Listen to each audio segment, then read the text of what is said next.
Assalamualaikum warahmatullahi wabarakatuh. Sebelumnya, perkenalkan nama saya Denny Himawan, NPM saya 23312050 dari kelas IF 23A. Sini saya akan sedikit menjelaskan teori distribusi frekuensi.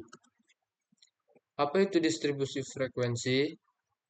Distribusi frekuensi adalah metode untuk menyusun dan merangkum data sehingga memperlihatkan beberapa kali nilai-nilai tertentu muncul dalam suatu dataset. Ini biasanya ditampilkan ke dalam bentuk tabel yang menunjukkan jumlah, kejadian, frekuensi dari setiap nilai atau kelompok nilai dalam data tersebut. Langkah-langkah berikut ini adalah langkah-langkah yang disarankan membuat tabel distribusi frekuensi. Yang pertama, tentukan rentang R, di mana R sama dengan nilai maksimal dikurang nilai minimum. Yang kedua, tentukan jumlah kelasnya.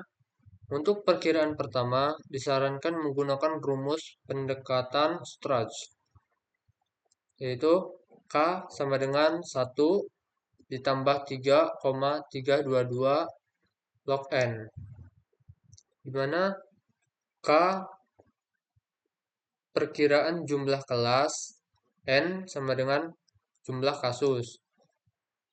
Yang ketiga, tentukan perkiraan ukuran kelas P dengan menggunakan rumus P sama dengan R dibagi K. Biasanya lebih mudah untuk membulatkan C ke bilangan bulat terdekat. Yang keempat, tentukan interval kelas terendah atau kelas pertama. Kelas ini harus menyertakan nilai minimum dalam kumpulan data. Untuk keseragaman, mari kita sepakatkan bahwa untuk tujuan kita, batas bawah interval kelas harus dimulai dari nilai minimum. Yang kelima, tentukan seluruh limit kelas dengan menjumlahkan ukuran kelas P dengan limit kelas sebelumnya. Yang keenam, hitunglah skor atau pengamatan yang diperoleh pada masing-masing kelas.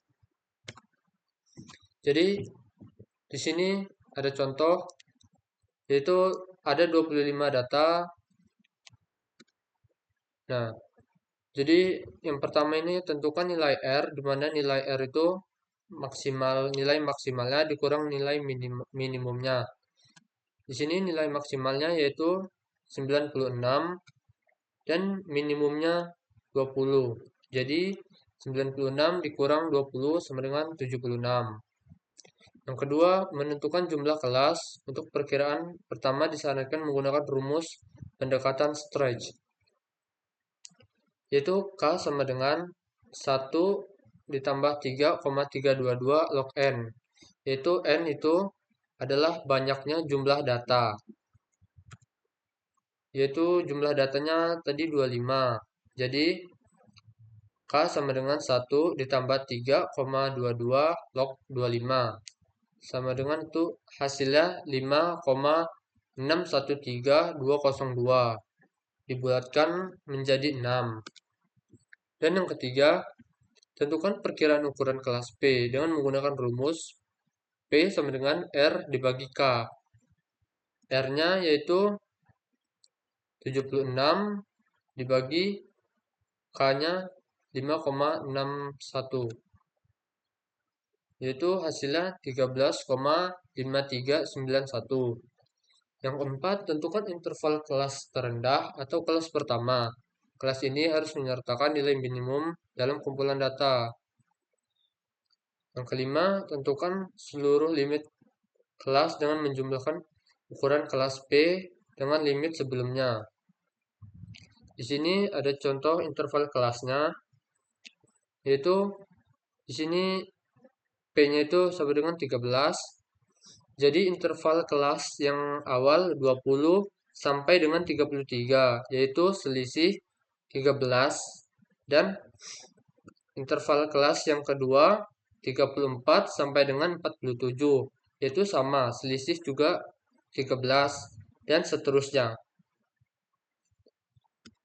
Oke, mungkin segini saja yang dapat saya sampaikan. Kurang lebihnya saya mohon maaf. Wassalamualaikum warahmatullahi wabarakatuh.